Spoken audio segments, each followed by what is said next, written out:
Quer duplicar o valor da sua assinatura? Agora assinar o Observador dá acesso a todos os conteúdos e benefícios e ainda há uma anuidade ACP Bronze grátis. Terá vantagens que vão desde plano de saúde gratuito a descontos em combustível. Esta é uma assinatura que vale por duas. Assine hoje em observador.pt com 45% de desconto.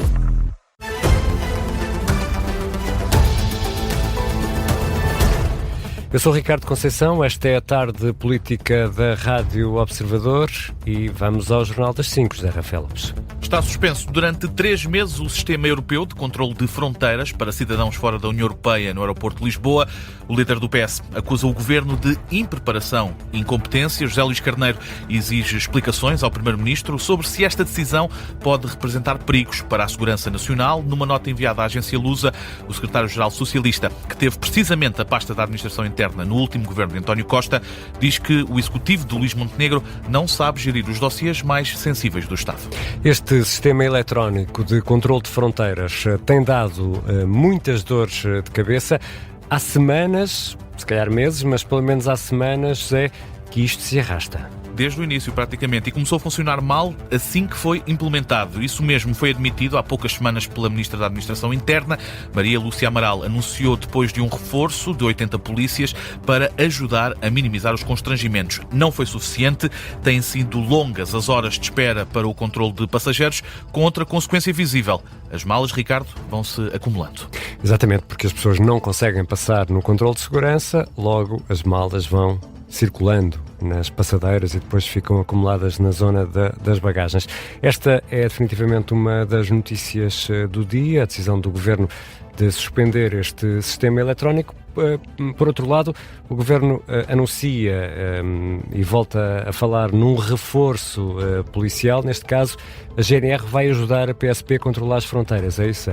Precisamente reforços para chegar no imediato, agora com militares que têm formação certificada no controle de fronteiras. Em comunicado, o Ministério da Administração Interna justifica com o agravamento dos constrangimentos nas zonas de chegada de passageiros vindos de fora do espaço Schengen. Garante ainda o MAI que vai aumentar em cerca de 30% a capacidade de equipamentos eletrónicos e físicos para controlo de fronteiras externas. Isto até ao máximo suportado pelo aeroporto de Lisboa. Entretanto, há outro problema latente nesta altura, a afluência às urgências e os tempos de espera nas urgências nos hospitais. O diretor executivo do Serviço Nacional de Saúde rejeita uma situação de caos nas urgências. A maioria dos hospitais aumentou os níveis de resposta devido aos planos de contingência que estão, entretanto, em vigor. O diretor executivo do SNS, numa visita esta tarde ao Hospital de Viseu, lembra que o período entre o Natal e a passagem de ano é tradicionalmente muito complicado na resposta dada pelos serviços de saúde, até porque em causa há também o aumento dos casos de gripe, que coincide com um período de férias de muitos profissionais de saúde. Álvaro Santos Almeida nega, contudo, esse cenário caótico, até porque 33 unidades de saúde têm planos de contingência ativados de diferentes níveis, só 5 é que são a exceção. E este plano de contingência serve precisamente para isso, para reagir a estes aumentos de procura. Naturalmente, nunca resolvem os problemas todos, porque são precisamente isso, planos de contingência, mas permitem com que o SNS e as suas unidades respondam dentro do razoável e dentro do aceitável a este aumento de pressão que resulta da atividade gripal. Entretanto, a Unidade Local de Saúde da região de Leiria aumentou o plano de contingência para nível 2. Há um aumento significativo da afluência de utentes ao serviço de urgência. Ontem quase duplicou, sobretudo, infecções respiratórias. O mesmo acontece com as ULS de Coimbra e do Baixo Alentejo. E nesta altura, Zé Rafael Lopes, estamos perto ou longe da meta estabelecida, por exemplo, para os vacinados contra a gripe? Estamos mais perto, Ricardo. 2.494.000 pessoas foram vacinadas até agora. A meta é 2,5 milhões. A cobertura nacional é maior nas pessoas com mais de 85 anos, vai em quase 87%. Entre os 80 e os 84 está na casa dos 78%. A maioria dos casos que vão parar aos cuidados intensivos são pessoas que não estão vacinadas. Já quem não faz parte destes grupos de risco e tenta uma vacina, não há. Estão esgotadas nas farmácias e este ano, obviamente, já não haverá resposta para quem está fora destes grupos de risco.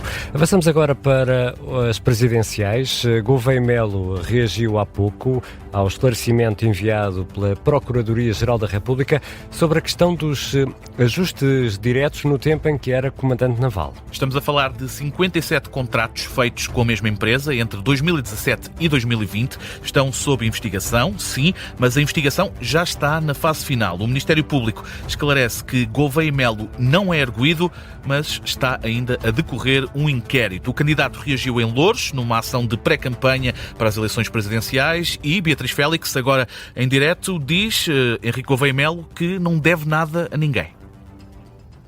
Diz que não deve nada a ninguém e vai mais longe, José. Henrique Gouveia Melo diz ter sido vítima de uma tentativa de assassinato de caráter. Diz ter achado estranho o momento em que esta investigação, que já tinha dado sinais em 2024, ter ressurgido agora, há pouco tempo, a poucos dias das presidenciais. Quando soube da notícia, estava nos Açores. Diz ter-se mostrado logo disponível para prestar todos os esclarecimentos que fossem necessários. Diz também que não se esconde atrás de nenhuma função, não foge a qualquer tipo de resposta que seja preciso dar.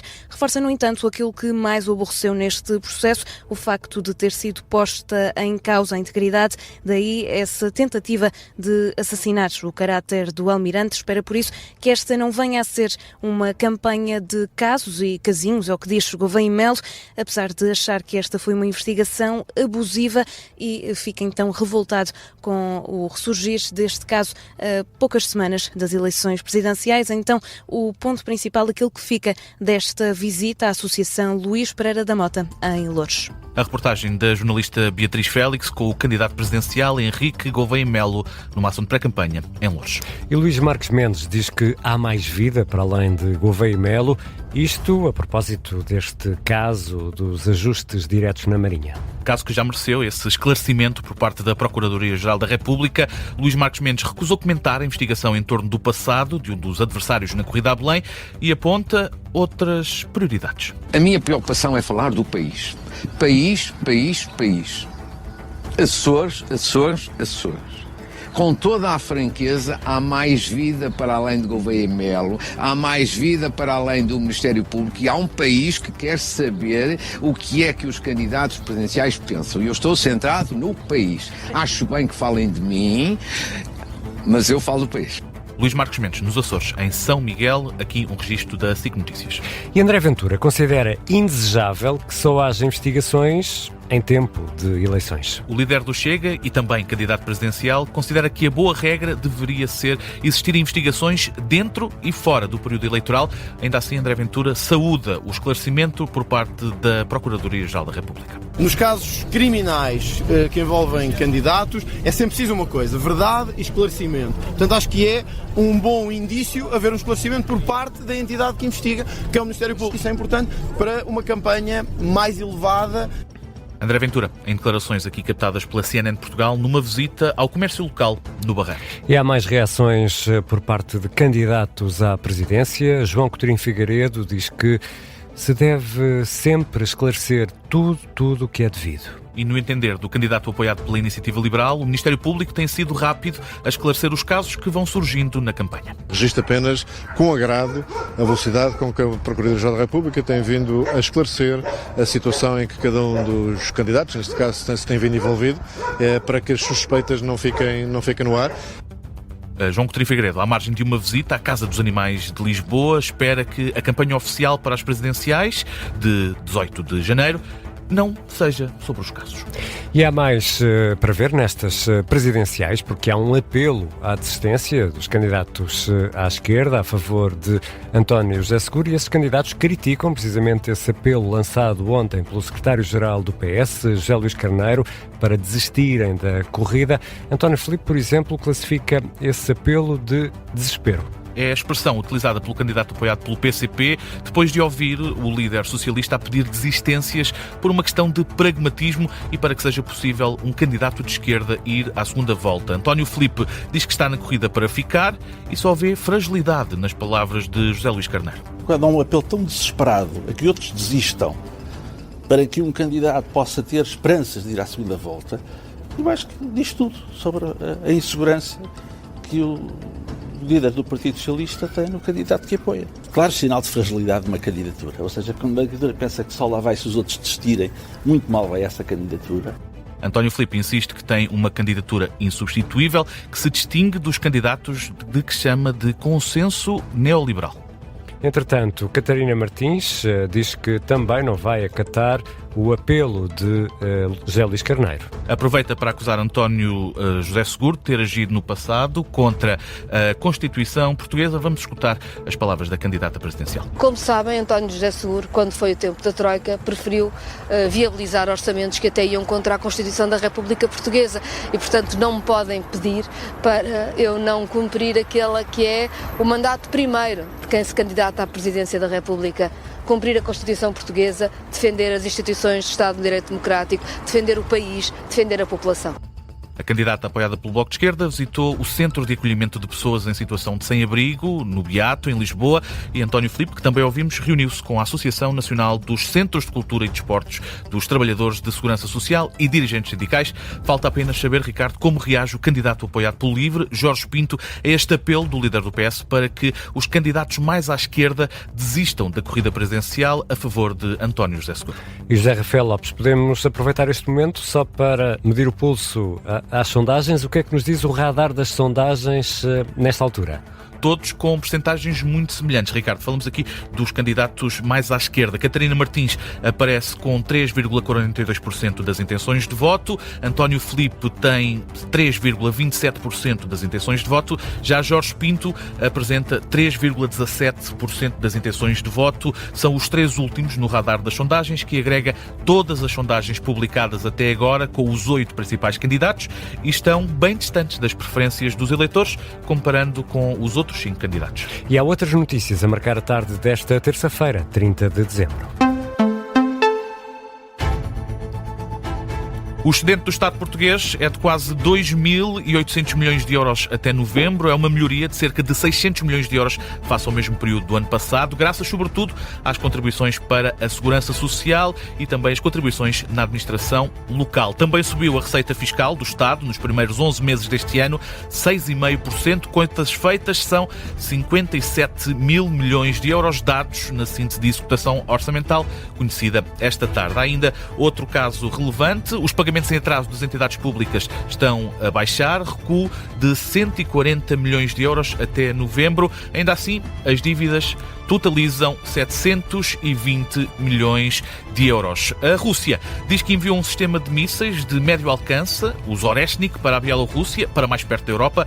Vladimir Putin afirma que são mísseis impossíveis de interceptar. E, Ricardo, é o fim de uma era. Então, o Serviço Postal na Dinamarca vai entregar hoje a última carta. Sabes há quanto tempo é que este PostNord fazia este serviço? Espera aí. A última carta? A última carta. Portanto, os Correios na Dinamarca vão deixar de entregar cartas? A última carta física. Bom, imagino. Estavas a perguntar há quanto tempo. Há quanto tempo? Serviço de Correios. Bom, umas centenas, talvez. Não é? Não, pelo menos 100, 200 anos. Queres arriscar, Judite? Não, obrigada. Manda uma carta.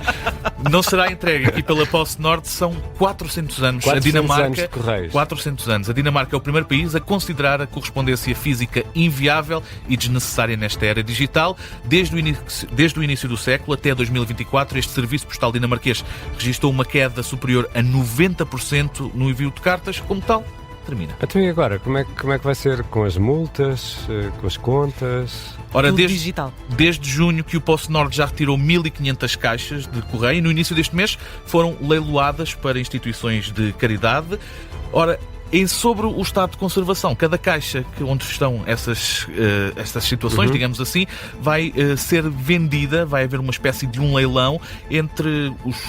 Começam por valores entre os 200 e os 250 euros, mas importa também dizer isto para concluir que é possível ainda enviar cartas na Dinamarca, mas apenas em quiosques de lojas e a distribuição vai depois ser feita por uma empresa privada. Exatamente. Ou seja, quando eu for a Copenhague e quiser mandar um postal para a Judite, vais a um quiosque. Vou ter de inventar, vou ter de procurar. Já é muito difícil enviar postais, sabias? Pois é. É mesmo muito difícil. É difícil. Mas era uma belíssima tradição quando se ia de férias. É verdade. Boas tradições que deviam ser mantidas. Os velhos a falar. O José Rafael Lopes vai voltar às 5h30 para atualizar as notícias.